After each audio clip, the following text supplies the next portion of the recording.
कोई रोग हो गया तो इलाज करवाओ। दुश्मन और रोग इनको कभी छोटा नहीं समझना चाहिए। दुर्योधन कहने लगा अश्वत्थामा, एक ही चिंता है जो हमें नींद नहीं आने देती। चिंता? हाँ। अश्वत्थामा कहने लगा इससे बड़ी तो बीमारी दुनिया में कोई है।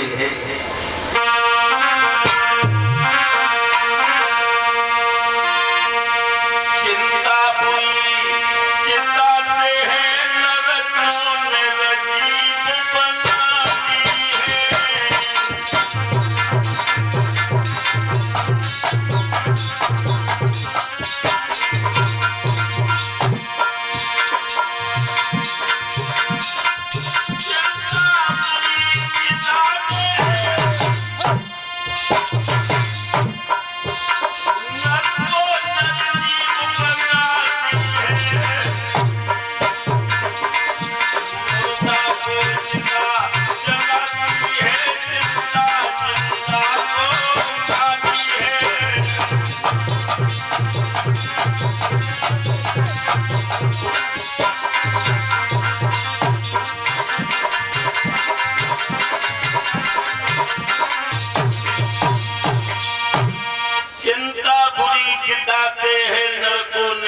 बनाती है,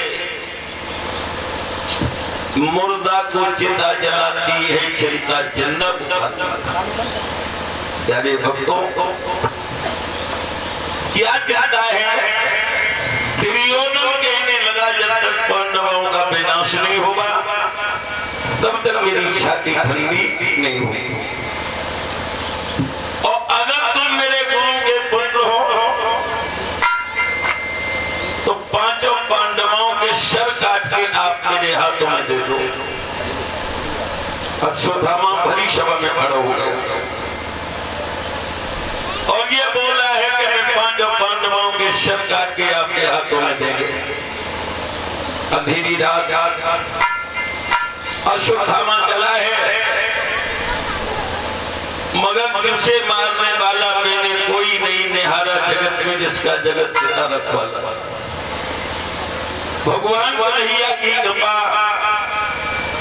जिस शिविर में पांडव लेटते हैं उसमें द्रौपदी के पांचों पुत्र लेट गए और जिसमें पांचों पुत्र लेटते हैं उसमें पांडव लेटते हैं। अश्वत्थामा ने उस अंधेरी रात में नहीं देखा, पांचाली द्रौपदी के पांचों पुत्रों के सर काटे और अश्वत्थामा के सामने हाजिर कर दिए कि मैंने पांचों पांडवों के सर काट लिए। अश्वत्थामा बहुत प्रसन्न हुआ कि मैंने पांडवों के सर काट दिए और दुर्योधन के हाथों में दिए हैं तो दुर्योधन की खुशी का ठिकाना नहीं रहा। मगर दुर्योधन एक एक सर को पकड़ के चुटकी से तोड़ रहा है और जिसे भीम का सर समझता था वो भी चुटकी के दबाने से टूट गया। भक्तों,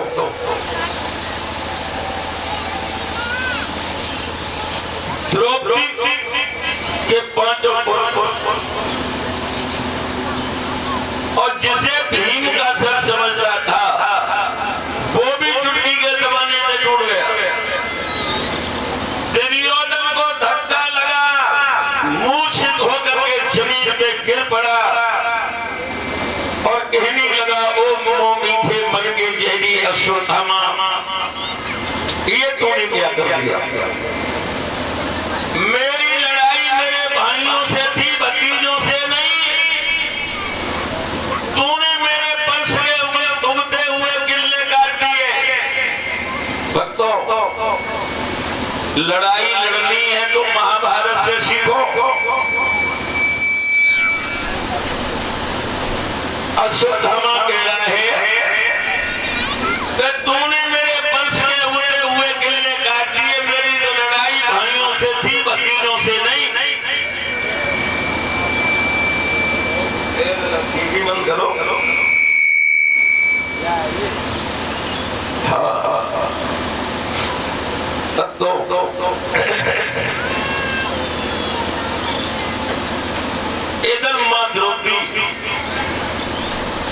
सुबह ब्रह्म मुहूर्त में बच्चों का इंतजार कर रही है, मगर द्रौपदी का एक भी पुत्र मां के पास में नहीं पहुंचा। अब द्रौपदी को चिंता होने लगी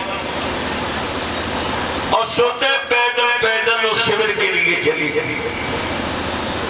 जाकर के देखा तो बगल सर के धड़ पड़े, सर के बाल नोच नोच के फेंकने लगी, अब तो दहाड़े मार मार के रोने लगी।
भगवान कृष्ण कहने लगे, द्रौपदी तुमने मेरे ऊपर दोष आरोपण कर दिया, किसी के बात पर मेरा अधिकार नहीं है।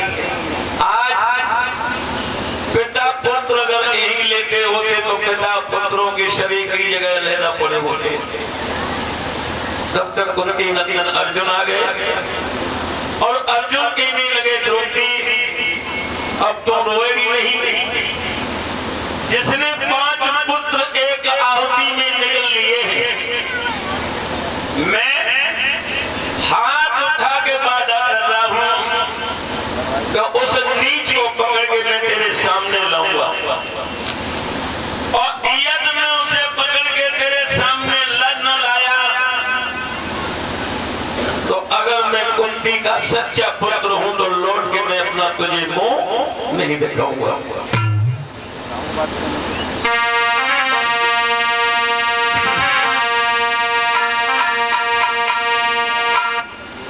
आगे अर्जुन और पीछे कृष्ण अश्वत्थामा की तलाश में निकले।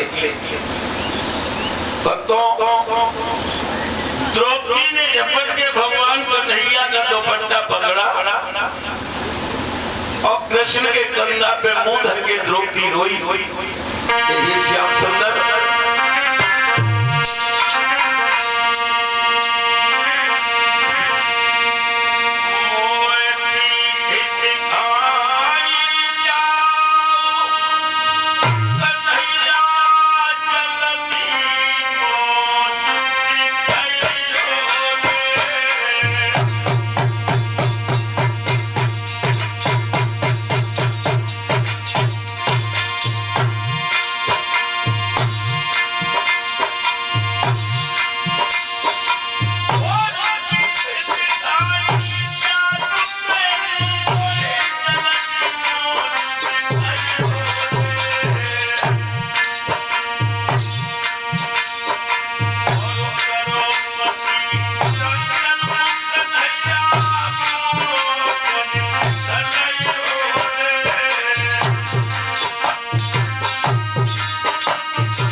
श्याम सुंदर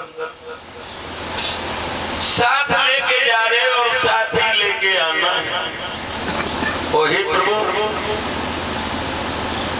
मेरी ऐसी बापनी का स्वाद की रक्षा आप ही करें।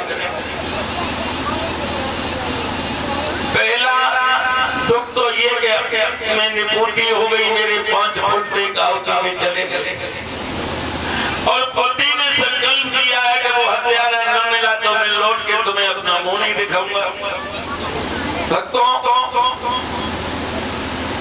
थोड़े ही समय में अश्वत्थामा से भेंट हो गई, बात हुई, हथियारों से होड़ होने लगी और अंत में अर्जुन ने अश्वत्थामा के दंड बांध के रथ के पीछे कस लिया। भक्तों,